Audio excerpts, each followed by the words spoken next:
Hey everybody, welcome back to the Noon Nerd Herd, your third Thursday tech hangout where every question is welcome and curiosity leads the way.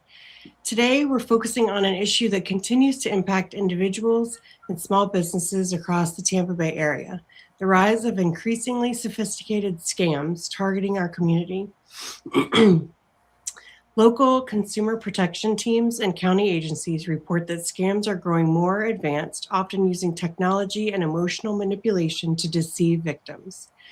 These ongoing efforts to warn and educate the public highlight why awareness is more important than ever. I am Rebecca Heaton. I'm managing partner of Trumbull Tech today, and Aaron is our systems engineer and cyber specialist. And then we also have Elmer Robinson, our CISSP, which means he's really, really smart. And today we are thrilled to welcome Samantha Brito from Regions Bank. Samantha encounters real-world fraud attempts on a weekly basis and brings firsthand insight into what scammers are doing, how they try to trick people, and we can all figure out how to protect yourself. So welcome, Samantha. Thank you very much. Thank you for having me. Yeah, absolutely. So I definitely like I said, this is a very casual conversation so that everybody can feel free to comment and put in questions or what have you throughout this educast.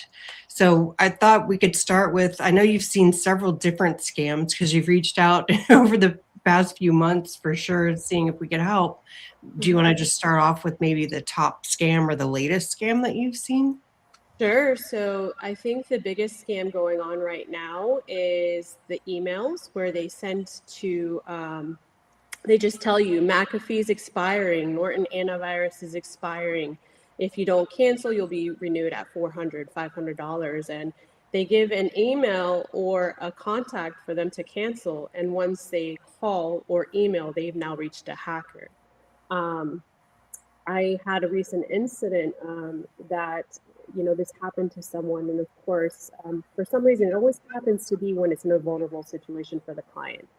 Of course, they clicked on it, they got a hold of the number on the email, and pretty much was convinced to have someone go into their system. Once they were into their computer, what ended up happening was they said, hey, you got credited the $500 back. Can you go into your account and check? And of course, once they're there, what they do is they are imaging it, of course. And Aaron, I'm sure you're able to help us here in just a minute because I don't know all the terms. However, what they did was they transfer money from a bigger account over to the checking account. And once that client sees that money is in there, they're like, oh, wait a minute, you actually credited me $25,000.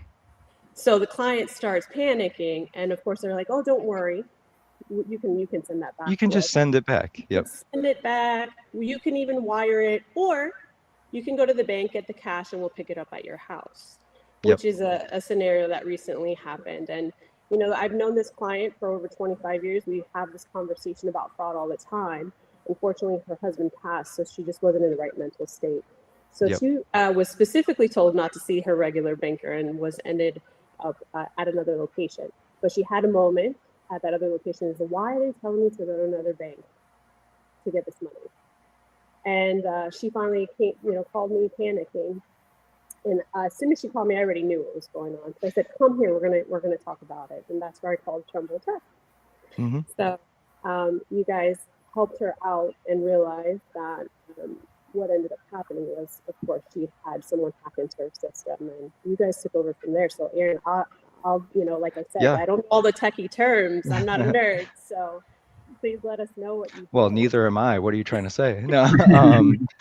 I remember that because I remember you passing that over to us, and I remember reaching out to her and stepping in and taking a look at what was going on her device. I did find things that were installed and were not supposed to be there. And we did find things that were left over from the support session, quote unquote, support session that the attacker had created on that device.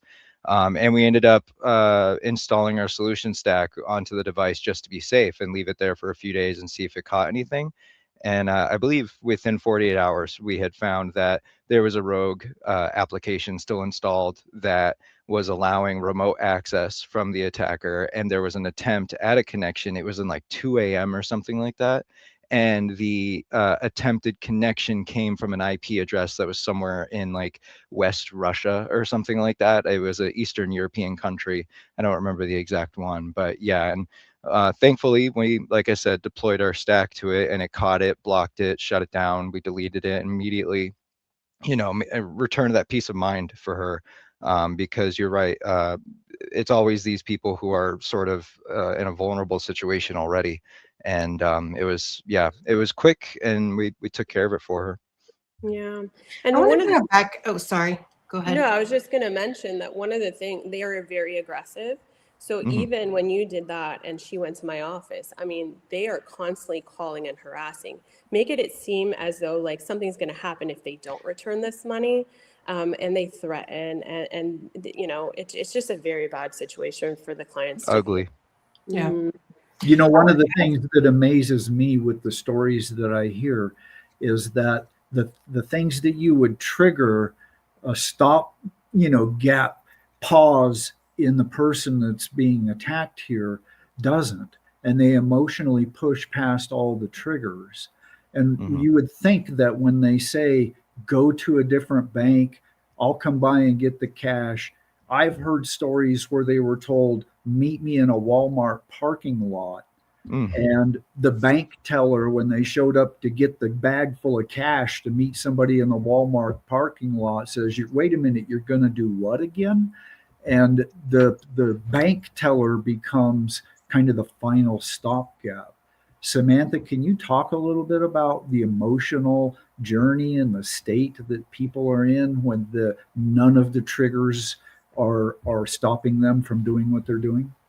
Yeah, absolutely. So these fraudsters, they tell the client not to tell us because they're already aware that we're going to ask questions. We know our clients very well. We know their patterns. We know what type of banking transactions they do. So if someone's coming to withdraw $25,000 when that's all that's in their savings account, we're going to ask the questions. Unfortunately, there's so much scare tactic put into our clients that, of course, we can't tell them we're not going to give them the money. That's their money. But they're so scared to tell us what's actually going on because before they even enter the bank, they're already told not to tell us because it's none of our business, or because, we're going to try to talk them out of it, because the bank is the bad people.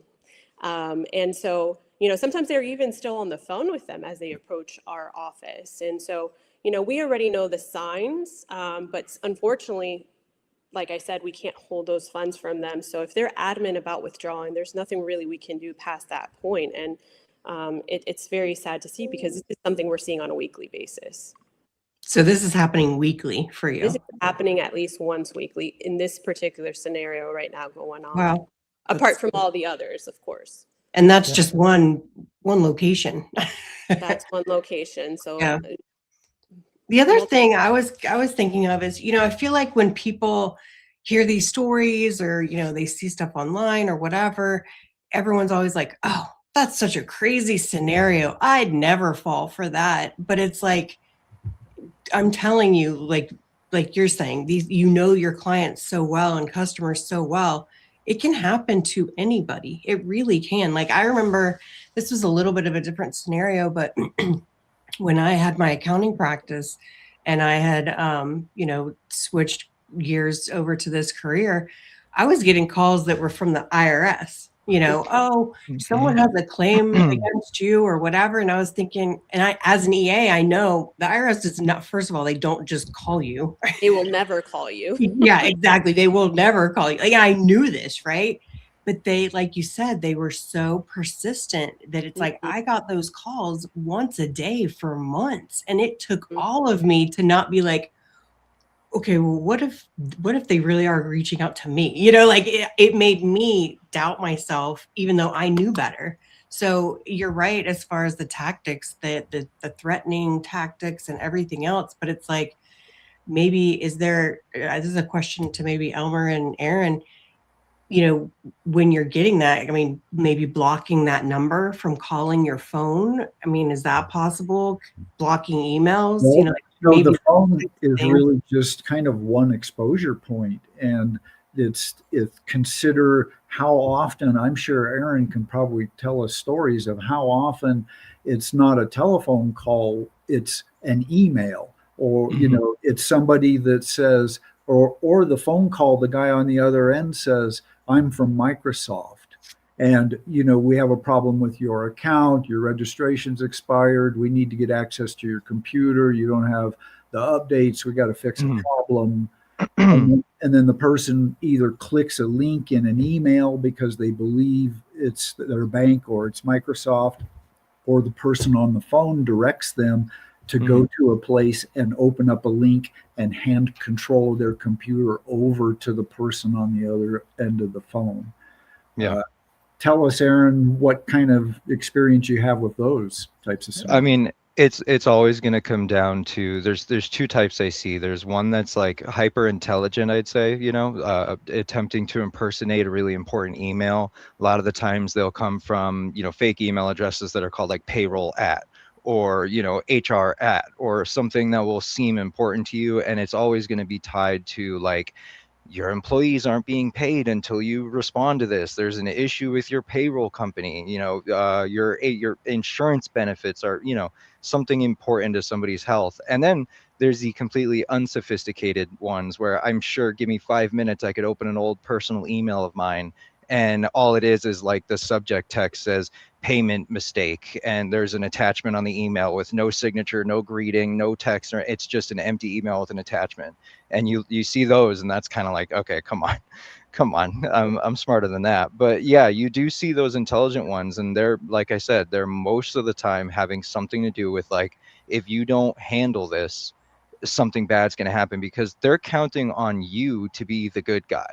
They're counting on you to feel the pressure of making sure you're, on the moral right now. Like this, someone's going to be hurt if you don't figure this out.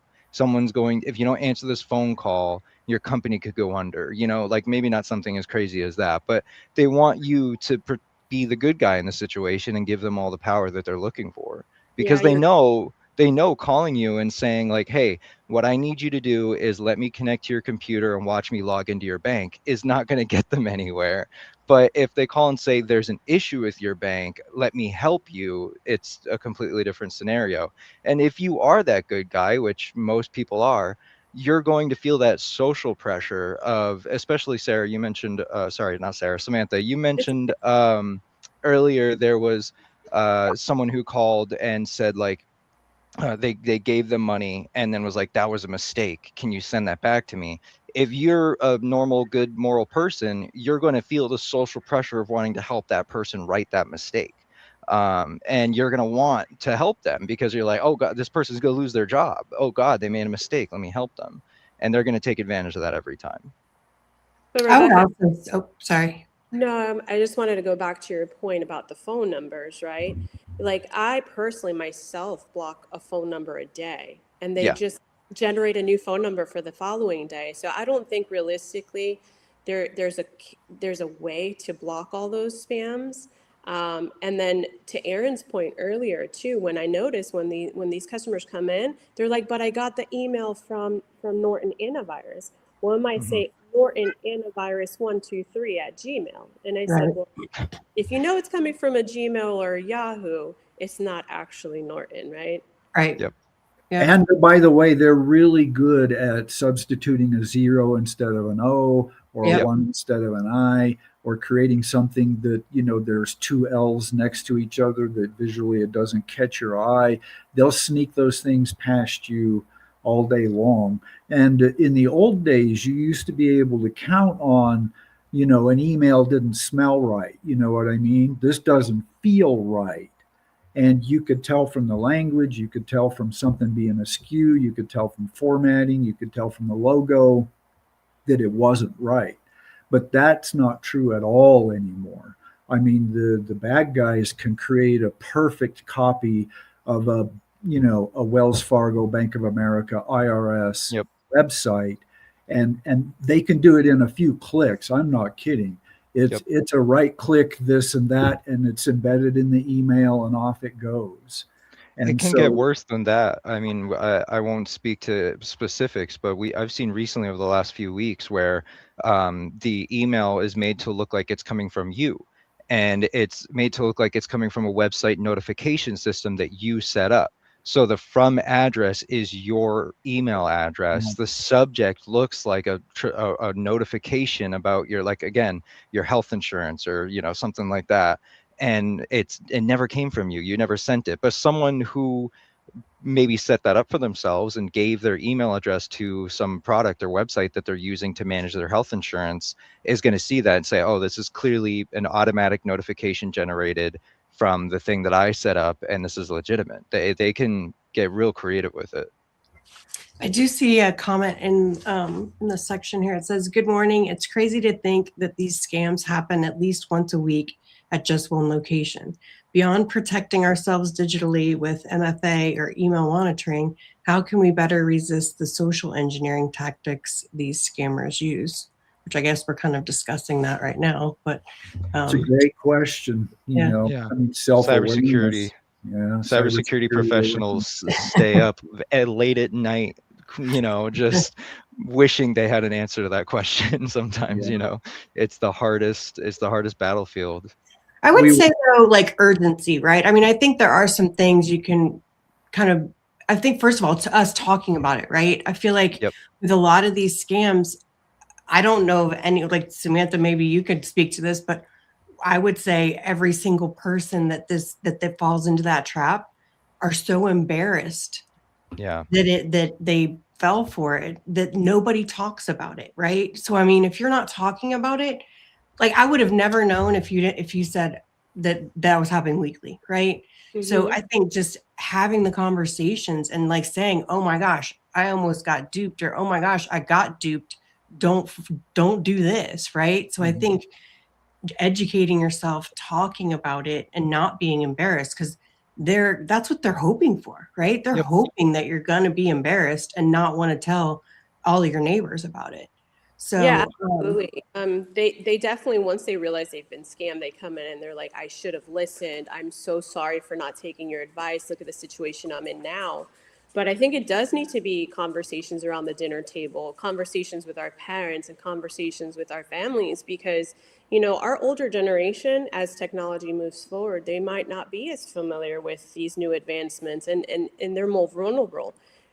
Needless to say, I mean, we do focus a lot on the elders, but to your point, Rebecca, this happens to everybody. I mean, we had an associate who worked with us in the past that even fell for it after being trained, after being, you know, talking to her own clients about it at the time. She herself fell into something like that because they use those scare tactics. And when you're in a situation where, you know, you might go to jail, or, you know, you might lose your house if you don't pay it back, or you might have a tax lien, et cetera, et cetera.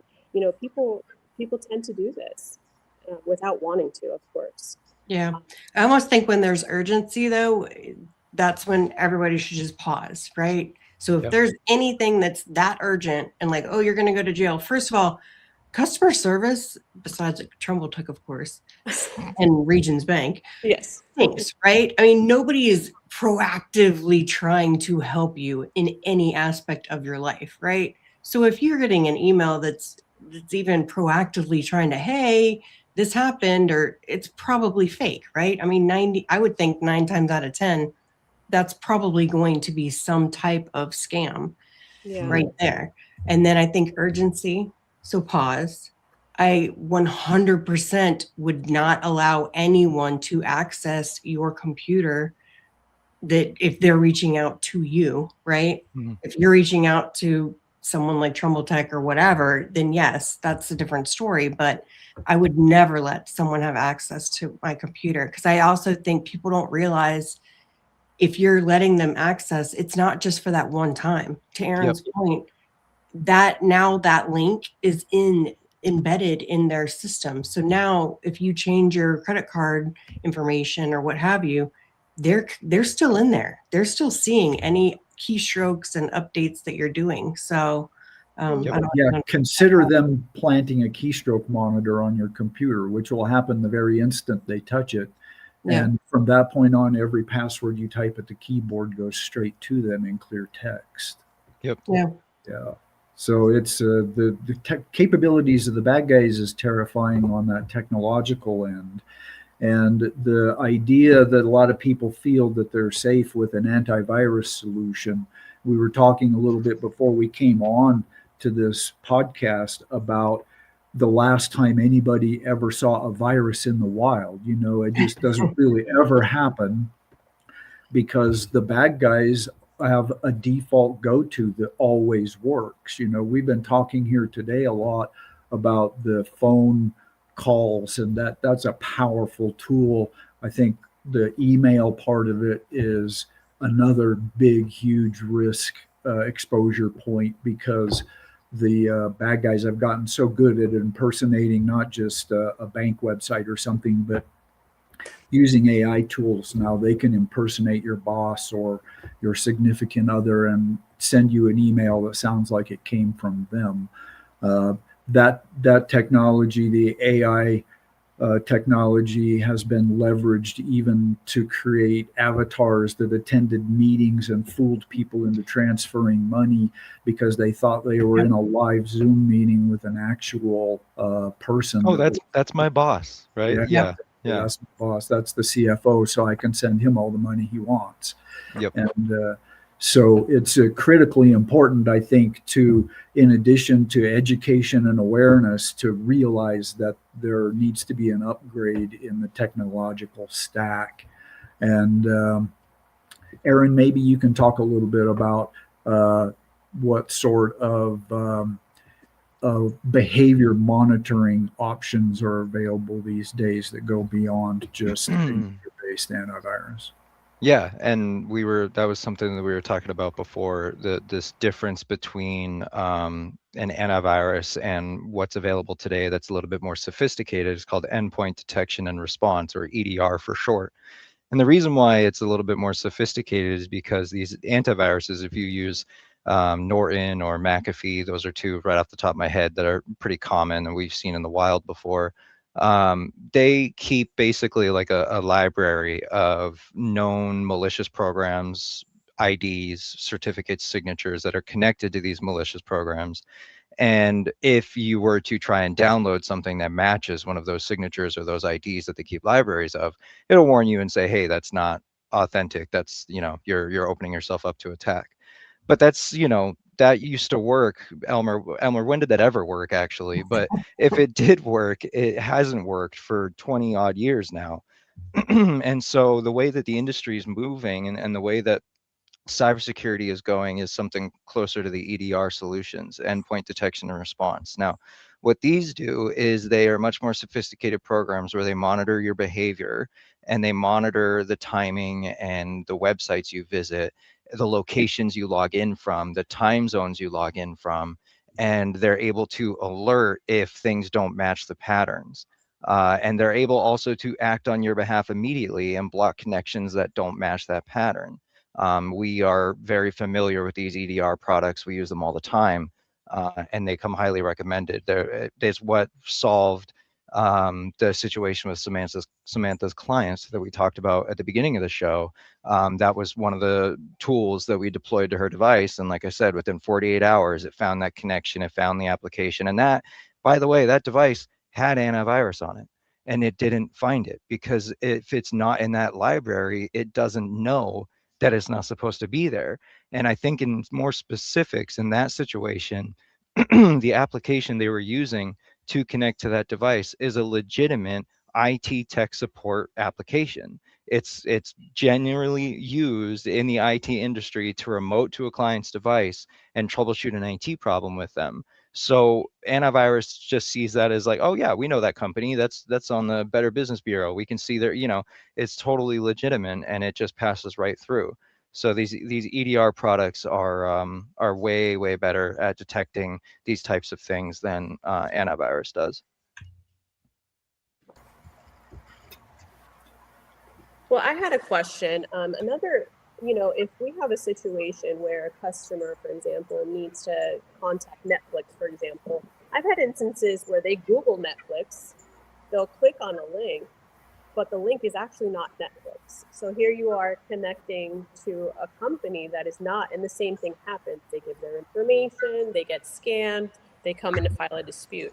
How can you identify that you're actually speaking to the right company if you're Googling something for customer service? Yeah, it's difficult because as we talked a little bit earlier, the URLs and originating email addresses can easily be spoofed. And even if you don't just directly spoof it, you can create lookalikes that get past, the eyeball pretty easily. And so one of the things that I think is important these days, particularly with the prevalence of email attacks, I mean, that has become such a powerful go-to that it's almost 90% of the malicious, attack vector is based around email. And there is an option that's available these days that allows you to have a layer of protection that, well, it's a kind of provides a pre-detonation environment, a click safety protection, so that if you get an email, and this happens so much today is a good example, right? I mean, this March, Rebecca mentions her CPA experience earlier. Like this time of year, they're counting on every CPA in the country to be waist deep in tax returns, and they're going to send an email that says the documents you've been waiting for are attached, and the person's going to click. They're going to click 80% of the time. Somebody in that firm is going to click on that email. And then what happens? Because that's really almost the guaranteed in. And the bad guys know that if they send out a percentage of emails and to CPA firms at this time of year that say the document you've been waiting for is attached, they're going to get an avalanche of responses. Someone's going to fall for it. Someone's going to fall for that. And is that someone in your company that's going to fall for that? Is that you that's going to fall for that? And what happens when you fall for that? Because the minute you click that link, it's going to execute a script in memory that writes nothing to disk, that uses processes that are internal to Windows that can't be stopped. And it's going to execute all of its badness without any antivirus ever tripping. And it's going to happen in an instant. And they're going to open a back door to your computer, and they're going to use that, to do all of their bad work with. And so what's important is to have a solution that traps that click. And there is an option for that. You can send that click up to the cloud. You can have an internet-based execution environment that pre-executes the click and tests it for integrity and verifies that there's signed security certificates at the end and all that kind of stuff, that it's not going to Russia, and then return the click to your environment, and if it's safe, allow the click to execute. And so that's, again, beyond antivirus, you need some behavior-based monitoring on the network. Yep. Beyond just email filtering, trying to protect from incoming email, you need something that provides a pre-execution environment that can shield you for when that click happens. So. Yep, absolutely. Did you have any other scams that you've noticed, or is that kind of the main one that's happening right now? We can have many talks about all the different types of scams, but not only elderly. Right now, another scam right now is students, actually, with all the technology. They're a little bit more advanced with it. But, when kids are in college and they're, light on funds, they're trying to find these little easy at-home jobs, if you will, in between classes. And, there's a lot of work-at-home scams. They'll get a check and, they're like, just deposit into your account. And the same thing, they'll deposit the money into the account and, are asked to send some money back because they overpaid them, right?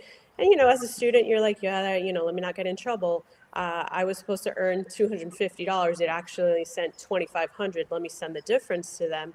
And it all happens. They send it back. but then guess what happens? The check returns. And now this student is $2,250 in the negative on their account. Wow. And no one can come back from that as a 19, 20-year-old, right? Hmm. So that's going on a lot. You know, we also have romance scams going on. You know, these attackers, they are monitoring the obituaries and seeing what's happening, and then they create this friendship. You know, we haven't mentioned Facebook or Instagram. You know, they will kind of create a friendship with them, send a friend request, and slowly gain their trust. And you know, from a friend they become a boyfriend, then they become a fiance, and the next thing you know, they're sending money overseas to get their fiance back home from the military. And you know, And how long does that go? So my question is, how long does that go on? How long do they spend building that relationship? Yeah, it could be anywhere from, I mean, the shortest amount I would say 2 months. Yeah. I've also seen they stay with them for 8 months or so until they build that, you know, you're having conversations with a person every single day, you know, and I would say in my career, that was the biggest loss I've ever had a client. I mean, she was withdrawing from her pensions and her 401k. Wow. When her daughter came to find out, she lost a total of $274,000 over that span of time. Wow. Gosh. Yeah. Oh, wow. I think that's another kind of good point, kind of going back to your first example as well, is if you're afraid to be telling the people, like your banker or your family or your friends, if you're afraid to tell them something, that might be a good sign that you're not in something that's gonna go well for you. You know what I mean? Like I kind of have always taught my kids that, right? Like, hey, if you can't tell your family something, you probably ought not be doing it, If right? it has to be a secret, right? Yeah, if it has to be a secret. The other thing I tell my clients too, if it's too good to be true, guess what? It's too good to be true. Yep. And so, like to your point before, Rebecca, I say that all the time. We have to stop, we have to pause, and we have to think. Does this make sense, right?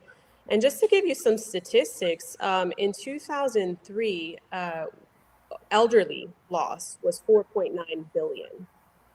Last year, the FDIC released that scams affecting U.S. seniors totaled approximately 27 billion. Goodness. Oh, I knew that was going to hurt. Yeah, so that's a span of only, 3 years' time that, they're falling more, unfortunately. And so, one of my passions is definitely educating, going into the assisted living facilities to teach financial wellness, because you work a lifetime for all the money you have to retire to just give it to someone who's happy. Right. Yeah, and at that stage of your life, you can't recoup that money either. You can't just get a job and re-earn it. Yeah.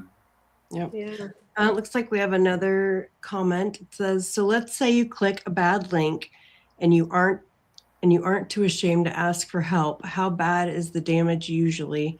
How long do we have to act before it is beyond fixing? Or is that just a case for cyber insurance?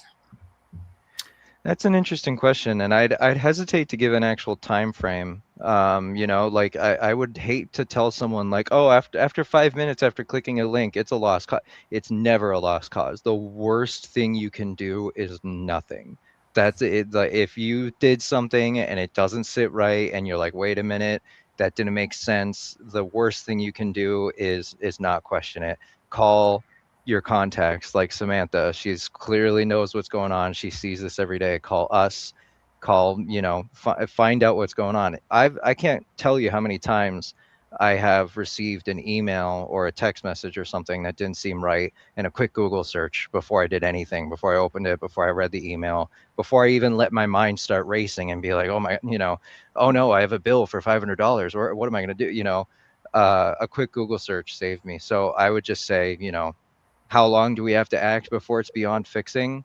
I don't know if it's ever beyond fixing. Never beyond. Well, and we had another example of where we put someone on our EDR tool, and it was a friend. It was her mom, and she reached out, and she's like, my mom keeps changing her like her credit card number, but every time she changes it, a few months later, they get it again, and we can't figure out why or how. And I was like, let's just put this on and we'll see what's going on. like within, I think it was even less than 24 hours, it had picked up the, rogue instance in the computer, and she has not had any issues since. And so my point to saying that is, that was at least 6 to 9 months of it being in, like, that rogue instance being in her laptop. So, I mean, again, to your point, Aaron, I don't think there's ever an expiration date of when you need to reach out and get help, right? Yeah, you don't want to not fix it, right? You Yeah. want to get it fixed. Yeah. And if you're not later, able to, not I sooner. would say at least, preventing it moving forward is, let's say you did take a loss, it's preventing it moving forward. So definitely 100% don't ignore the situation. Don't ignore Right. it. Yeah. And if you do have cybersecurity insurance, those are people who see this every single day, like Samantha does. Like I think I can imagine a situation where someone is nervous that they did something they shouldn't, and they're afraid to call cyber insurance, for example, because they don't want it to become a whole thing, right? They don't want it to be a false alarm. But these people who work in cyber insurance and cybersecurity, they do this every single day. They know exactly, like within 5 minutes of you explaining to them what just happened, they'll probably be able to tell you yes or no whether or not that was something you shouldn't have done or you should have done, because they take calls like that all the time. That's an important contact for you to rely on, especially you hired them. you hired them to be your cyber insurance. Use them, call them, say, hey, did this make sense? Does this make sense to you? I'm not sure about this, and Yep. if they can't answer your question, I guarantee you they know someone who can. Yep. And I think Googling, Aaron, to your point as well, like Googling kind of, hey, is this a scam going on right now? Just Yep. even copy paste, is this a scam? Yep. And 9 times out of 10, it will come up and say, yeah, ignore this. This is definitely a scam, so that's a great point as well. And then I guess, did we have any other points that we wanted to bring out? I think those are all great examples of kind of scams that are going on, unfortunately. The one thing I might throw into the pot just before we wrap up is a conversation around passwords and online passwords, because it's another big exposure point. And particularly, we talked a lot about the elderly. I find this to be a particular misunderstanding with that demographic, because they don't really understand the nature of the internet and social media and what the bad guys are doing. And to explain that just a minute, if you think back over the last decades of every news headline you've ever seen that says this company was compromised, these passwords were stolen, it was Yahoo, it was Microsoft, it was Google, right? It's everybody. It's the IRS. It's everybody's had their database hacked and all the passwords stolen. And you've seen these news stories for decades now. The thing to remember is that the bad guys still have all those, and they still do that pretty regularly. Yeah. And so there's a big bucket of all your historic passwords out there. And in terms of websites like Facebook, LinkedIn, some of these social media websites where you've just got a profile up there that's got a password behind it, they hack those every year. Every year, all of Facebook's passwords get stolen and get dumped in that big bucket. And the bad guys have that big bucket of all your historic passwords. And they can try to reuse those passwords. So if they have your historic Facebook passwords and they sniff you out and decide to look at your bank account and your IRS account and your credit card account, they have that bucket of passwords they can work from. And they can try those to see if any of those work, or they can examine them for patterns and behaviors in guessing what your next password will be or what other passwords you might have used at other sites. And so it's a real exposure point, because a lot of people don't think this through. They don't understand the risk that sits out there every single day, because all the passwords they've ever used at Walmart, at Facebook, at LinkedIn sit in a big bucket. And so I would just recommend to everyone to think about the passwords that they use on websites, particularly those that are protecting financial assets, and make sure that anything that's securing assets is a complex, unique password that doesn't exist anywhere else, has never been used on the internet in any way, and is at least 12 characters in length. Yep. And I know that's a big ask for some. You get some good tools to do that. Reach out to Trumbull Tech about good password management solutions to do that. But it's another great big risk and vulnerability that sits out there, and I think particularly targets the elderly community. Yeah. And Elmer, I was going to ask, now you're bringing up passwords. How often do you suggest changing these passwords? I mean, I know when we sign on to our online banking, there's MFA available, but on other, sites, how often would you recommend changing those passwords? Good question. Use MFA. Use MFA on every single important account that you have. Go into the settings, look to see if it's an option, turn it on if it is. Always, always, always use MFA.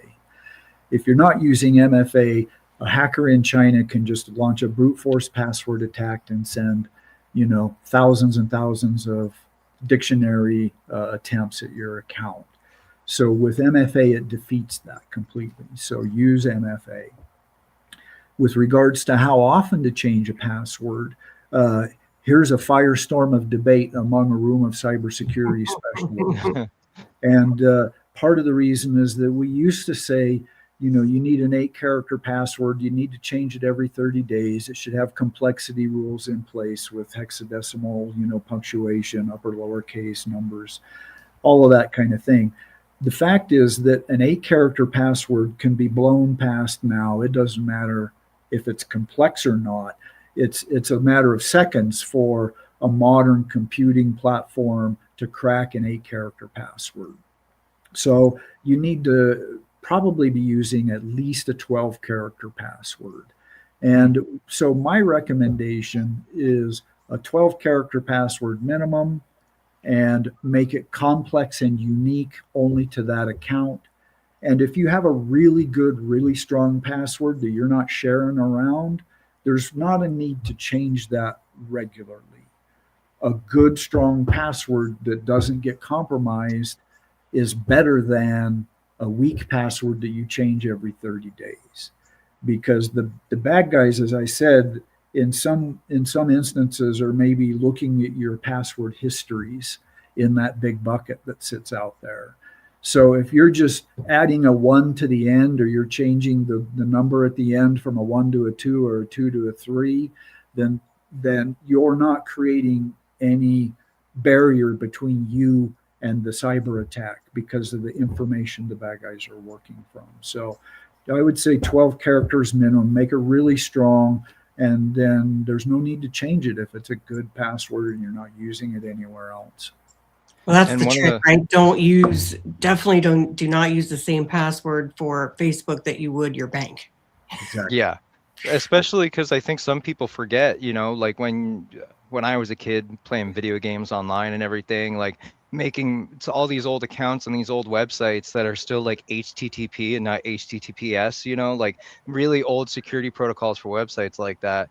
You made that account, you might be using that same exact password or that same exact email address for something you use now that's critical. And there could be, 10 or 15 years ago, a cybersecurity breach on a data server that's in, anywhere, and it happened to contain the server for that old account that you had, and it had that password. So, it's important to understand that, you need to be able to find access to that information. We highly recommend, I think we just put it in the comments of this podcast here, heading to our homepage. We've got a button there that'll let you see if your email address has been compromised in the past. It'll show you a history of data breaches connected to servers, and it'll let you know if you have old accounts or old passwords out there that are hanging around. If you've never done it before, highly recommend doing it. Even if you've done it before on other websites, still recommend checking it out because these things change all the time. And if you do find that you have these old accounts that were breached, 20 years ago or something, change those. Please update those passwords. Yes. Stop using those. Yep, absolutely. Thanks, Aaron. That was a great point. Amen. Yep. And we You're welcome. are, and obviously talking about EDR, we are, because Samantha comes to us too much on a frequent basis. I love you, Samantha, but it's unfortunate of why we talk so much. We are trying to roll out an individual EDR solution for these exact reasons, right? And we are going to launch that April 1st. We're going to try to do a soft launch potentially next week. So I highly recommend following our socials so that you can be aware of that rollout and that offering. And we are excited to be able to bring something, because it's come up too often. This is our 4th year of business, and we can't get away from it, and we don't want to, right? Because everybody has a sister, mother, brother, that's going to get affected by this. And we want to be able to not walk away from the conversation and be able to have some kind of solution. So we're excited about it. We're looking forward to it. And so be on the lookout for that. What else did I want to bring up? I think that was it. And then Samantha, I know your bank has some great offers right now. Can you tell us about those? Yeah, absolutely. So we have a referral program. So anyone that currently banks with Regions, if they refer a consumer, you earn $50 for them opening the account. But if you refer a business, we also will accept the referral, $50, and the business opening the account up will earn $150. You can do that 10 times in the year, earn an extra $500. And it resets after your first one, so it's rolling. So that's something. And, something I did also want to talk about is, Regions Bank does go out into the community and teach these financial wellness seminars free. There's no cost to them. It's just 15 to 20 minutes of just us having a conversation like we did today, just to educate the community on these types of scams, these types of frauds, and how we can prevent them. That's awesome. I love when companies give back to the community and educate. I think education is so important, and I appreciate that you and Regions do that. So, and I appreciate your time today. Thank you. That referral system is awesome. I'm gonna get my son's lemonade stand on there 10 different times and collect some cash. It was Samantha's story of the teller who sees a person a week come into the bank that still got scammed themselves. That was the mind blower. Yeah. It shows that we all need to be on our toes, right? Yep, absolutely. No one's safe. And so therefore no one should feel bad, right, when it happens. So precisely. Let's talk about it, right? Talk about it, yeah. Don't be afraid to ask the questions. Exactly. Ask questions. Don't just fall for the scare tactics, for sure. And talk to people about it and say, hey, this is happening to me. Does this seem right to you? Right. Or call your banker. Your banker is well versed in everything going on, and and they'd be able to guide you. Yep, absolutely. And if nothing else, call us. Well, that too. That goes without saying. Yeah, if you gave Microsoft access to your computer, give us a call. Yeah. All right. Well, thanks, everybody. I appreciate it. And we look forward to April's. Bye. Bye, everybody. Bye all.